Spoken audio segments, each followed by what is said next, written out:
Welcome to the Startup Grind. Tonight we have Neal and Jeffrey Harmon of Orabrush. I'm sure most of you either have their product, have heard of it, and if you haven't, you probably should get one because your friends are noticing. So guys, let's give a huge Startup Grind welcome to Neal and Jeffrey Harmon of Orabrush.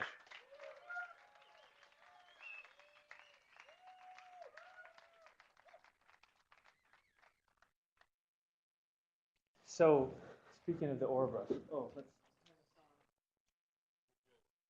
we detected a little bit of halitosis when we were out amongst the crowd. So we happened to bring a box of Orabrushes for everyone. Where are those Orabrushes? Cool. Sweet. We could, yeah. Why don't? If people start drowsing off and start throwing them There you go. There you go. Here's a couple. Awesome. All right. So to start things off, so you guys obviously brothers, right? Yeah, we're related. Okay. So tell us a little bit about your upbringing. So you grew up in Idaho, right? Yep. Yeah. So how was that? Was there competition between you guys? Was your family? Do you come from a family of entrepreneurs? We're actually far enough apart that we didn't know each other that well till we were a little older. But there's 9 kids in our family, so there was plenty of family competition. Yeah. So we grew up on a farm in Idaho. Our nearest neighbors were a quarter of a mile away, and we grew up. We were not very well to do, but we so all of us kind of turned into entrepreneurs because we didn't. We knew what the bottom of the barrel looked like, so we're not afraid of failure. Yeah. So at age 11, I was I asked my dad if I could go up to my uncle's potato cellar. Actually, it was my grandpa's, I think, at the time, and get a whole bunch of potatoes. So we loaded up 600 pounds of potatoes in his station wagon, and we drove down. He was driving down for work in Utah, and we drove down there. And then I got all the potatoes at my grandpa's house. This is the other grandpa, and I loaded them up in bags and walked to his neighbors and said, "Hi, I'm from Idaho. I'm selling fresh Idaho potatoes from my grandpa's farm." I was 11 or 12, and was like, and I'm paying for my school with it because I wanted to go to a private school because there was this girl I liked at the private school, and like in the first hour I earned like $100, and so I was just yeah. Anyways, little kid, and I just went up and down, and then I just started traveling back and forth and had a little potato business, and that was like my childhood lemonade stand. So how long did that last, the potato business? I did it all the way until my mission. Like towards right before my mission, we were bringing down we bought this 15 passenger van and we were bringing down tons of potatoes, and it paid for my mission to go to Ireland. So Did you owe Grandpa any royalties, or did you never tell him? I just paid him per. So we would buy him for like $2 a box, and then I would sell him for $20 a box. That's pretty big margin. Yeah. That's awesome. How about you, Joe? Did you? Yeah, so I guess I've never thought of myself as an entrepreneur. I've just thought of myself as an Idaho farm boy, but I can see looking back that I had some of those same inklings. When I was 11, I hoed beets all summer in order to save up for a cow. I bought this cow for Does everybody know what hoeing beets is? like All right. half mile long, all the heat waves, terrible. It's sugar beets. You go through and you take a hoe and you clean out all the weeds one row at a time, mile by mile. And then you do a whole acre and you earn like $15 or something like Yeah. that. So anyway, so I hoe all these beets and then I buy this calf, this Holstein calf, for $175, and then I was out of money, so I went and begged this dairyman to give me a job, and he's like, "You're 11 years old, I don't know what I mean. I can hire my kids that way, but I said I'll work for whatever you want. I'll trade you feed." Plus, it's in the beginning, child labor laws. But. Yeah, I don't know. Yeah. So anyhow, So I traded feed for work for a while, and he started paying me $1 an hour. And then I started building out these plans. I have these like sheets where I wrote out how my calf Milky was going to have calves, and they were both going to be heifers, and they're twins. And then the mortality, I had a mortality rate as well on how fast the cows would die, and then what point I needed to buy the Tom Gorell's pasture down the street, and I was going to build this $1 million dairy, and I had all these plans on paper, and one of the dairyman that I worked for, his brother said to me when he heard about this, he said, "Oh my stars, you are going to be the next J.R. Simplot." And I didn't even know who J.R. Simplot was, but we passed this place on the road by our house that has these big grain bins that say J.R. Simplot on them. So I learned who J.R. Simplot was. He's Idaho's most famous billionaire. But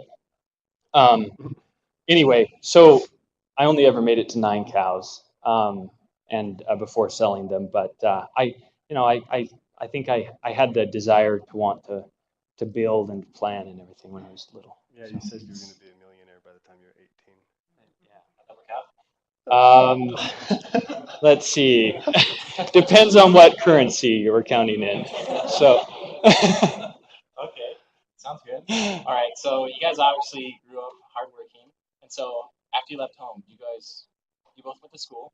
So you obviously had very different experiences. So why don't you talk about that? Just Yeah, you how bet. did your education go for you?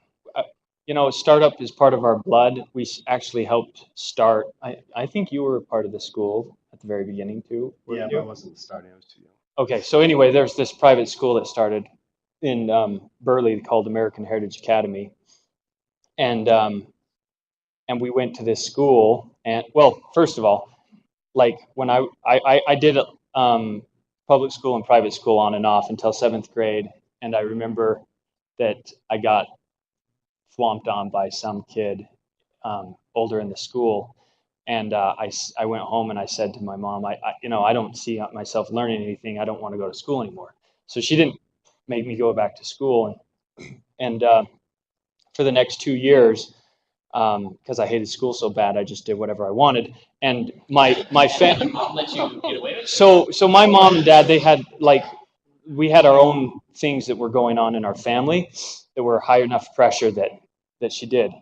And actually, it turned out to be the best thing ever for me. But because I just built tree houses and rafts and floated down the canals and everything, it was like a Tom Sawyer for reals. And I think the government would have taken me away from my parents if they would have known about it.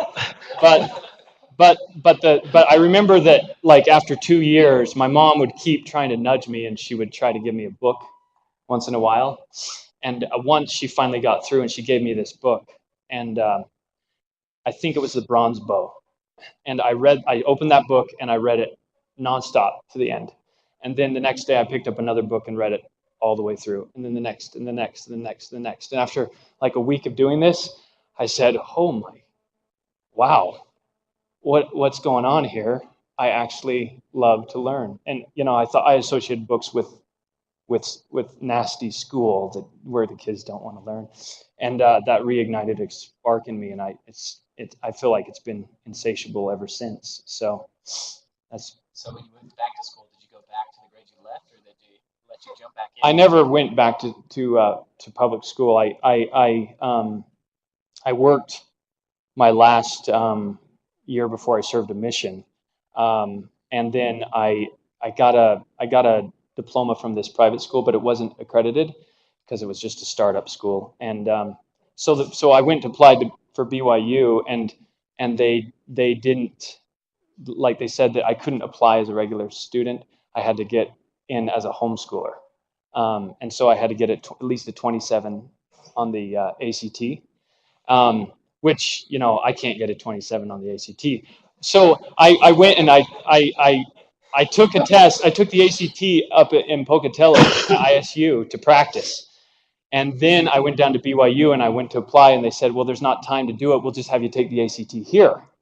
And I went to BYU and I sat down. I started taking the ACT, And halfway through the test, I'm like, man, this is way easier than the last time I took it. I realized it was the exact same test that I had taken at the ISU place. So I walked out of there with a 28, and God willing, I got into school in spite of my Tom Sawyer upbringing. So you really did cheat the system. I'm on camera, am I not? Well, it's too late for the ACT to get after me. But anyway, yeah, I did. But I think it was worth it. So Later, he had a full ride scholarship to Penn State. PhD to Penn State, and did really well in school. I think my mom had learned by the time I came along. I'm a few years younger, and but ended up going to BYU and did an exchange program. So after going to Ireland on my mission, came back and did an exchange program from the Marriott School at BYU down to Brazil and studied at the top business school in Brazil for a year. And I met my wife there and came back. And it was right after I got back that Orabrush happened. Okay, so let's talk about that. When Orabrush happened, were you working somewhere else? Did you have a full-time job, or were you just a student? Yeah, I was working full time. So I'd got a job just a few months before at familylink.com with Paul Allen. And that was a startup, and that was a lot of fun. And but in my last day of my last class at school, which was overlapped with Family Link, Dr. Bob Wagstaff, he's the 75-year-old inventor from Springville. He was 75 at the time.